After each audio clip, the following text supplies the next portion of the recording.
Good morning. My name is Abigail Baton. My pronouns are she and hers. I'm a member of the Worship and Music Committee, and I will be a worship associate this morning.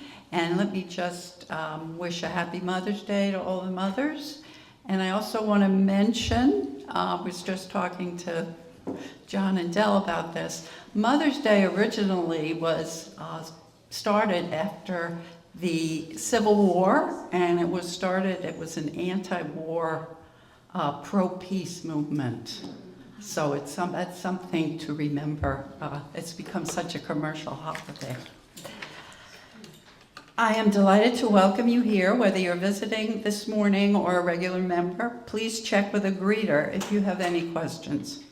Today we acknowledge that we are located in a place that was once the Wampanoag village of Patuxet. We strive to follow their example and be faithful stewards of this sacred land. The theme for today's service is Mother, Other, Goddess, Crone. Our service is recorded. The candle section will be edited out so we can speak more candidly and personally as a community. This service will be posted on our Facebook page and on YouTube. We also share our services on local public access television. Our service today is presented by our very own Reverend Judy Campbell. Because our services vary from week to week, we suggest you visit us again to experience the variety of worship we offer. If you're a visitor, please consider signing the guest book, which is in the foyer, so you may receive our weekly e-blast. Whoever you are, whomever you love, whatever you believe, wherever you are on your journey, let us walk together this hour.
Our reading is The Womb of Stars.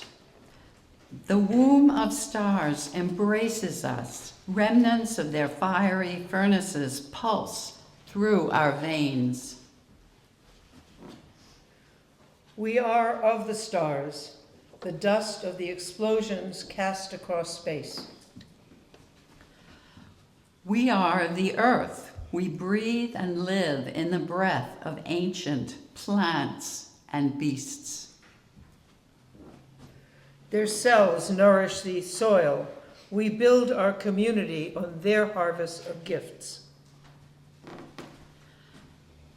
Our fingers trace the curves carved in clay and stone by forebears unknown to us.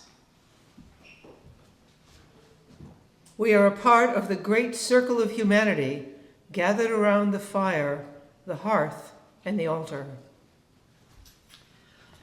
We gather anew this day to celebrate our common heritage. May we recall in gratitude all that has given us birth.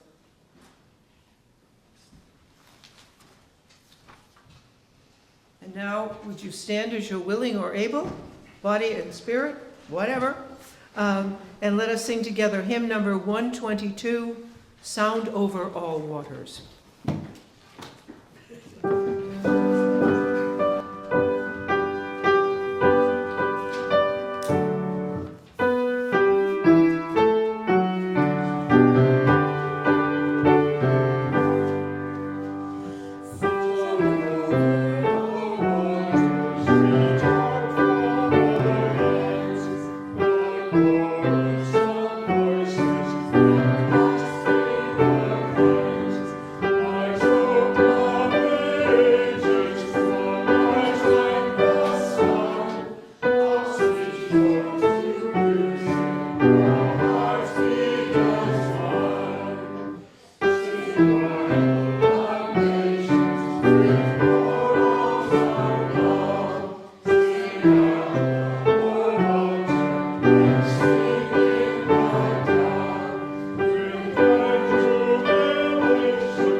Let us state our covenant in our order of service.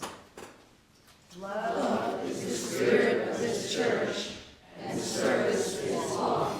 This is our great covenant, to dwell together in peace, to seek the truth in freedom, to speak the truth in love, and to help one another. Please be seated.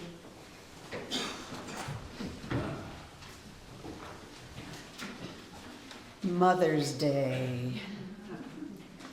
The good, the bad, the ugly. Breakfast in bed or brunch in town is a typical question that children ask their parents or the spouses ask their spouses. Did anyone ask that question today? No. Ooh, that's a good thing. I'm gonna tell you why. So, Mother's Day has only been celebrated for the last 150 years. It's not something that started in the Dark Ages or with the cavemen. It started with a mother who wanted to celebrate the work that mothers do. Her name was Anne Marie Reeves Jarvis. Now, she had a daughter named Anna who heard her mother talking one day about all of the work that women get done and how mothers don't simply mother at home. They mother in society. They mother during war. They mother during illness. They mother during epidemic. And that mothering doesn't just have to be from females. How do we celebrate that mothering? This woman gave birth to about a dozen children. Only a few made it through. She lived in Appalachia, where there were epidemics and diseases constantly. She would go from house to house with her mother friends and try to educate and help people. It was her life's work, and she wanted that work of all of these women to be celebrated year after year. So her daughter, Anna, pushed and pushed and pushed to make Mother's Day a holiday. It was so well received that it was celebrated all over the country before it became a national holiday. The word spread, and it mattered. Years later, Anna was getting upset because she felt like it was becoming all about, did you remember to buy the flowers for Mother's Day? Did you call your mother yet? What do you want to do today, Mom? She wanted it to be about, what have you done? Mom, tell me about what's important to you. Mom, help me understand the decisions you've made in your life and how they made a difference. If your mom isn't around, you can still take the time to sit in a quiet place and think, what did my mom do? Why do I think she did it? How can I respect that? How can I celebrate that? I kind of felt guilty myself as I was doing this search to find out more, because I don't even want to tell you the amount of what do you want for breakfasts I've done in my life. And here's a plant mom. And I already decided for my daughter, who's a mom, I was going to give her a lilac from my yard. And I thought, that's wonderful and that's celebrating. But I want to bring it to the next level. I'm lucky enough where I can still ask my mom, what mattered to you and why did you do it? And I can ask my daughter, what matters to you and why are you doing it? I hope today, as we talk about mothers, whether we have one physically with us or we don't, or we have a figure of a mother that has always been there for us, that we can think about those questions and we can bring Mother's Day to a little bit of a deeper level. And now we're going to go upstairs, the children and I, on a journey of learning and discovery. Thank you, Lord.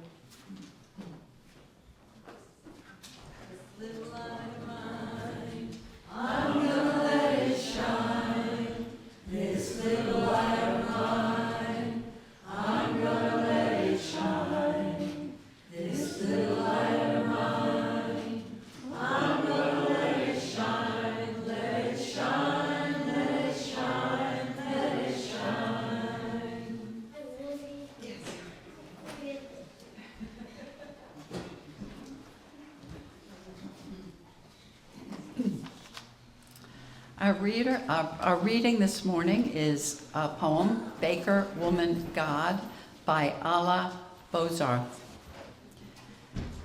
Baker woman God, I am your living bread. Strong, brown baker woman God, I am your low, soft, and being shaped loaf. I am your rising bread, well kneaded by some divine and knotty pair of knuckles, by your warm earth hands. I am bread well kneaded. Put me in fire, baker woman God. Put me in your own bright fire. I am warm, warm as you from fire. I am white and gold, soft and hard, brown and round. I am so warm from fire. Break me, baker woman God. I am broken under your caring word. Drop me in your special juice in pieces. Drop me in your blood. Drunken me in the great red flood. Self-giving chalice, swallow me. My skin shines in the divine wine. My face is cup covered and I drown. I fall up in a red pool in a gold world where your warm sun-skin hand is there to catch me and hold me. Baker woman, God, remake me.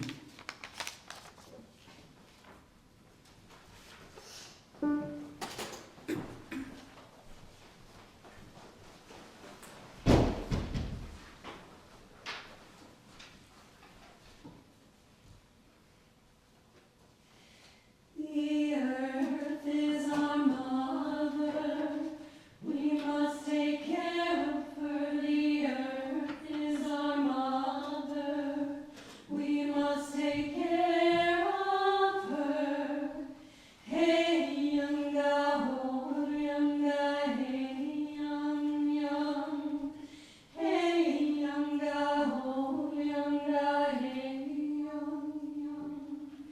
Her sacred ground we walk upon, with every step we take. Her sacred ground we walk upon, with every step we take. Hey, younga, oh, younga, hey, young. Hey, younga, oh, younga, hey, young.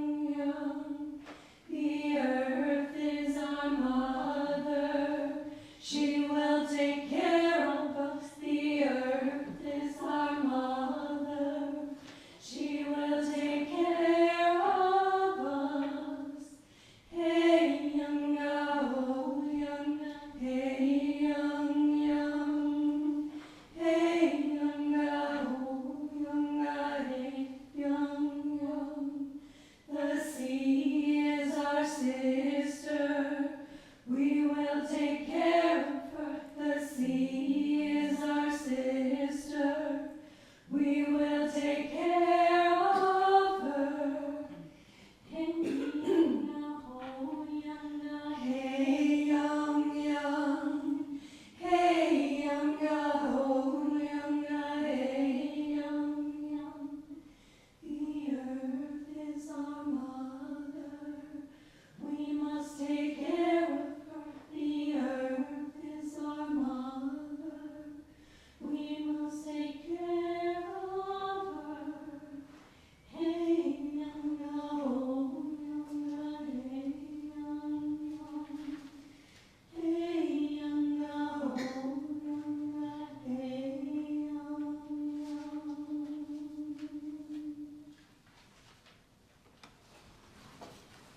Thank you so much.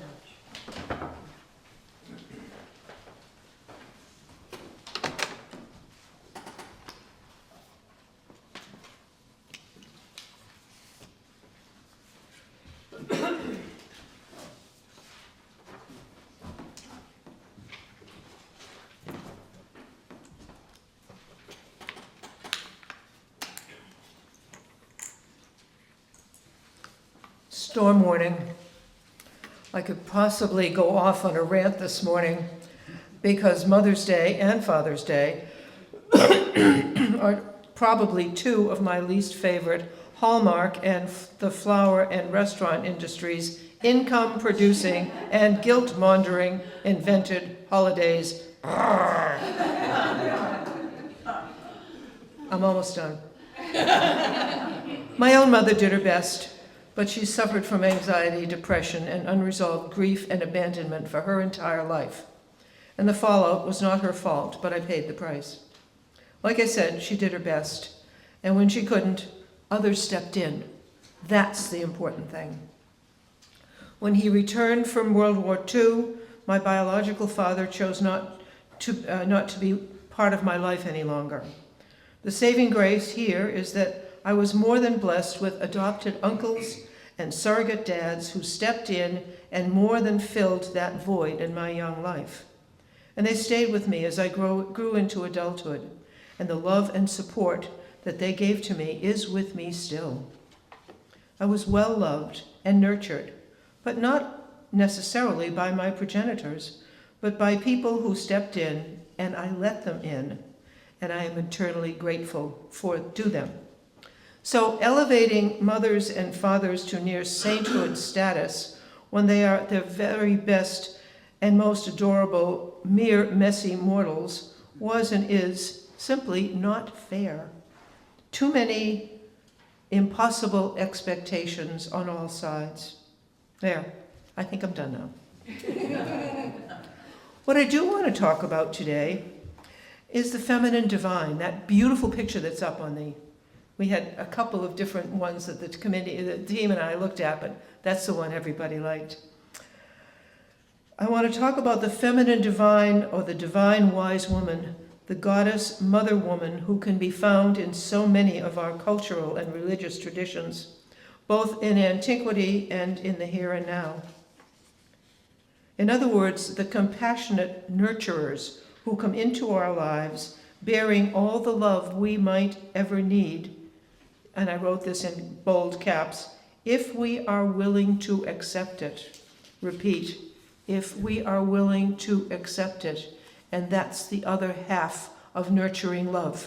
People can show love to us, to you, to me, and we can pull back and turn it away. Think about how that feels. The triple goddess, also known as Maiden, Mother, and Crone, is a powerful archetype in many mythologies and spiritual traditions. Each aspect represents a stage in a woman's life and universal cycles experienced by all beings. The maiden symbolizes youth, beginnings, and purity. The mother represents nurturing and creativity. And the crone embodies wisdom, independence, and the wisdom of traditions. These archetypes reflect the cyclical nature of existence and the interconnectedness of all life. It's a word you all know, interconnectedness of all beings. The concept has been influential in modern pagan and Wiccan traditions, where it is viewed as a triunity of three distinct aspects united in one being. You've heard that before too. In other traditions, usually male, Holy Trinity. I'm not dissing men here, I'm really not. I don't want it to sound that way. Ancient Greek had a full complement of gods and goddesses. The men were mostly in charge of war, storms, and keeping a disciplinary eye on the mortals in their district. The goddesses were in charge of such things as mercy, compassion, justice, and who could forget Diana, the goddess of the hunt. One group or branch of celestial government was no better than the other, and working together, they provided the balance that was necessary in a healthy life and human relations here on Mother Earth. A few years later, the Christians developed another favorite mother goddess, Mary, the mother of Jesus. She didn't start out that way, mind you, but in the 4th century, she achieved her divinity through human consensus by committee. Can you imagine how long that took? Mary's elevation to near divine status in Christian belief developed gradually over centuries, rather than at a single moment. The key turning point came about in 431 AD with the Council of Ephesus, which declared her Theotokos, the God-bearer, affirming that Jesus is both fully divine and fully human, and that Mary is the Mother of God. And this comes from a website called The History of Christianity. This was a major doctrinal step as it solidified her role as the Mother of God in Christian theology, and therefore elevated her to both worshipful and petitionary status in the Holy Roman Catholic hierarchy. You could praise her, you could worship her, and you could ask her for favors or for protection. All of this, and women could relate to her, because as a woman self, she'd been through it all. She understands. She had a baby. She lost a child. So many people relate to that image. And then, of course, there is the original First Lady, Eve, and the Garden of Eden story. It sets up the first woman in Judeo-Christian history to be damned forever because she was curious, and she broke the one rule that was laid down for her. Go Eve. The curse of Eve became a synonym for human female menstruation. Remember someone saying they had or they were suffering from the curse? Remember that one? And it's Eve's fault that having babies hurts like hell. No, I beg to differ. It's Anatomy and Physiology 101. And furthermore, you don't think that perfect little newborn babies need to be cleansed of Eve's sin, original sin through baptism. The doctrine of original sin was one of the big breaks and disagreements between Unitarian Universalists and traditional and historic Christianity, which claims that we are all born damned and need to be cleansed before we can ever meet God. When I was in Transylvania, I often bring this up. I was asked to participate in a children's christening service, which they did on Easter Sunday. And I thought, ooh, can I square christening? They're very Jesus-oriented. They're Jesus Unitarian, Christian Unitarian Universalists, Christian Unitarians. They follow the word of Jesus. So I was, oh man, can I do this? How do I do it gracefully or get out of it gracefully? And they explained, oh no, we don't believe in original sin. No. We use water, the symbol of water, to, symbolize their new beginning as a member of the community. And I said, oh, that's okay. So I can do that. And I was with a friend of mine, Reverend Dick Fuchs, my mentor, and we went around together and we blessed the children. My job was to take their hands and say a little prayer, and his job was to pour a little drop of water on their heads. He missed and dumped half of the container on one little kid's head and down her back. Everybody, it was wonderful. She was thoroughly baptized. Nobody I know of puts up statues of Eve in their churches, or venerates her or prays to her on a regular or spontaneous basis. Nope, that's not happening. Eve was the original sinner who gave birth to the original sin, and not much else. On the other hand, maybe she's the first independent woman in history, and she caught all hell for it. But still and yet, goddesses are wise and powerful and caring women. They continue to evolve and emerge in our cultures and societies because it's obvious that we want and we need them. And how many of us are still looking for a goddess woman mother figure in our own personal and theological construct? And if not actively looking for one, then wondering why, after all these years, are there not sainted, powerful, pivotal women appearing in our own lives? Well, there are. Mother Teresa, Olympia Brown, Ruth Bader Ginsburg, Sojourner Truth, and Harriet Tubman, and many, many, many, many more, women and men.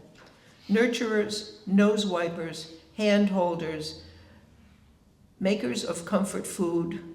Please recall the words that Abigail just read, Baker Woman God by Alla Bozarth.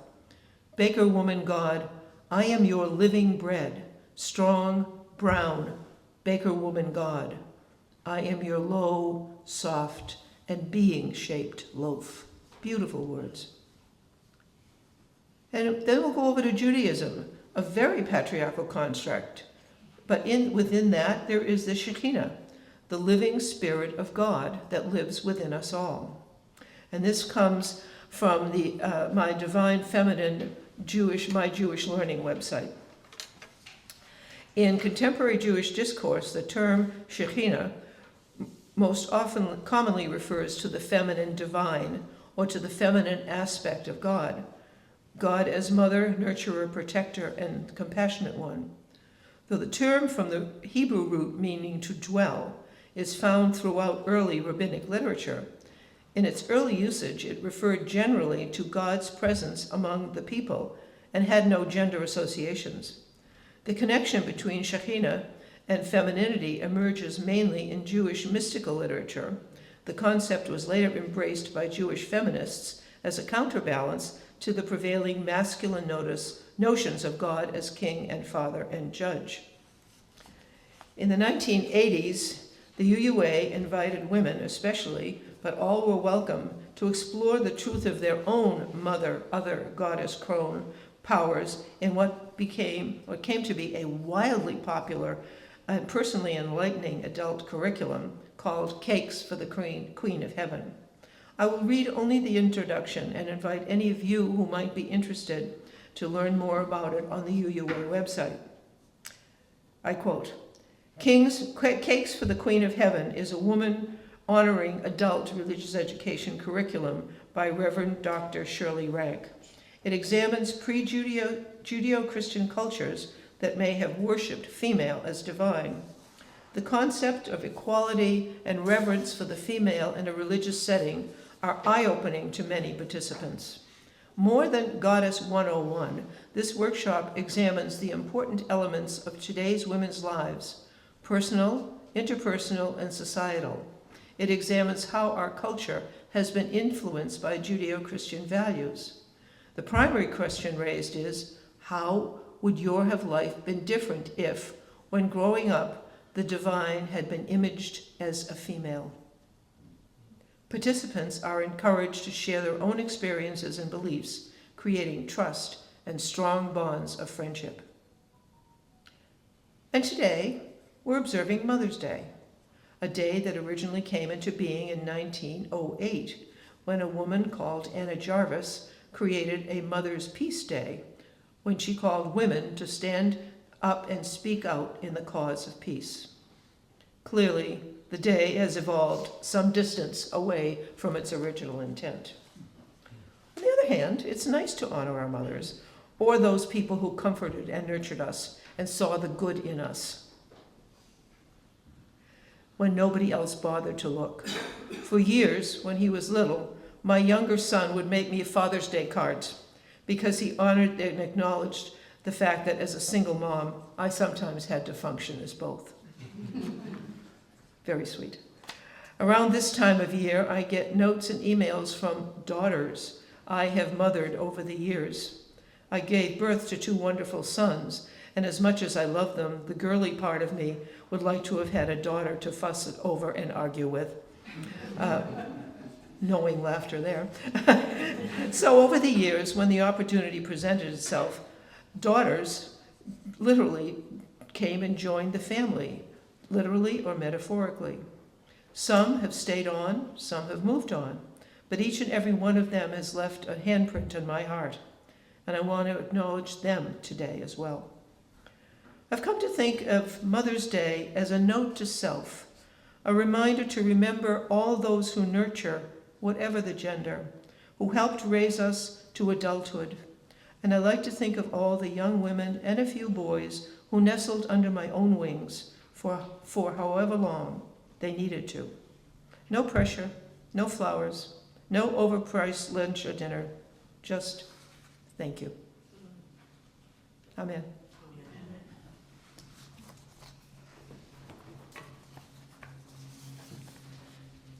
And we will now receive the offering for the work of this church.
This is the time in our service when we invite people to come forward and celebrate with us joys that they are having, and also tell us about some sorrows and concerns that they have in their hearts.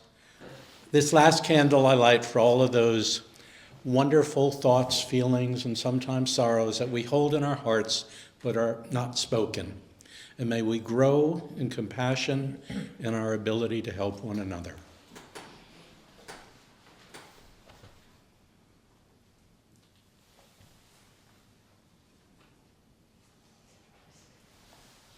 Thank you, Vaughn.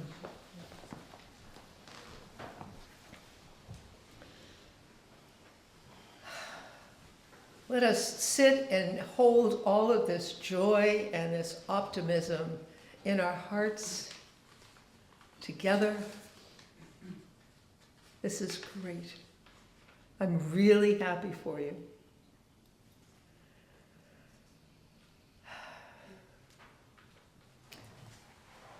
Blessed be the caretakers of the earth, those who recycle, those who conserve her precious elements and gifts, those who plant trees, those who make compost, those who lobby, and those who legislate for the well-being of the planet, those who celebrate and preserve the beauty of nature. Blessed be the caretakers of the earth. Blessed be the caretakers of our children, all of our children, those who feed and clothe our children, those who protect our children against harm, those who find homes for children who need them, and those who take them in, those who teach our children, those who make the world safe for their present and their future, those mothers and fathers and grandfathers, aunts and uncles who are doing the best they can in an uncertain world. Blessed be the caretakers of our children. Blessed be the caretakers of the animals that share our planet and enrich our lives, those who protect and preserve the endangered species, those who protect animal rights, those who enjoy wildlife in its natural setting, and those who build humane and educational zoos. Blessed be the caretakers of animals that share our planet and enrich our lives.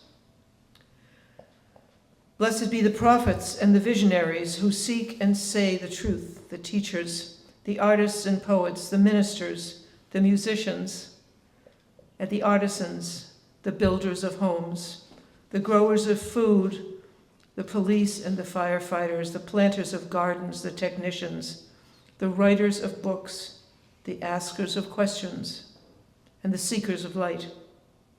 Blessed be the prophets and the visionaries, they who seek and say the truth.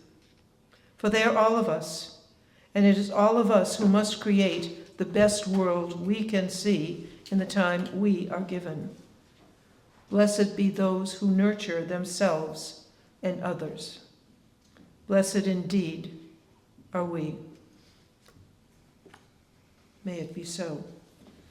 Let us be quiet together, and then we will sing hymn number 91, Mother of Us All. It's a new one, Do Not Hate Me.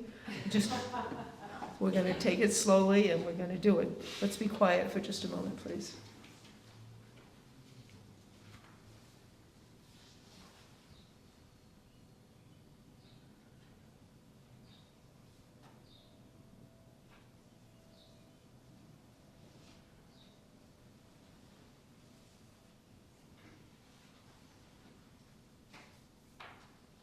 Amen.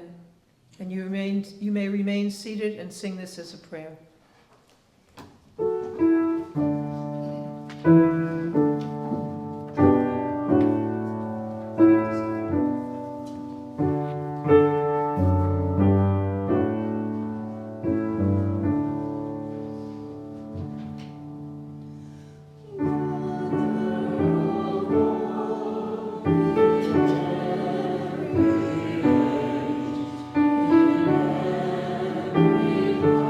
Mother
us join together in prayer. May we be reminded that to everything there is a season and a reason and a time and a purpose under heaven. I pray your steps toward life with your new minister be ever guided in mutual love and compassion and understanding and purpose. May it be so. Amen. Go in peace.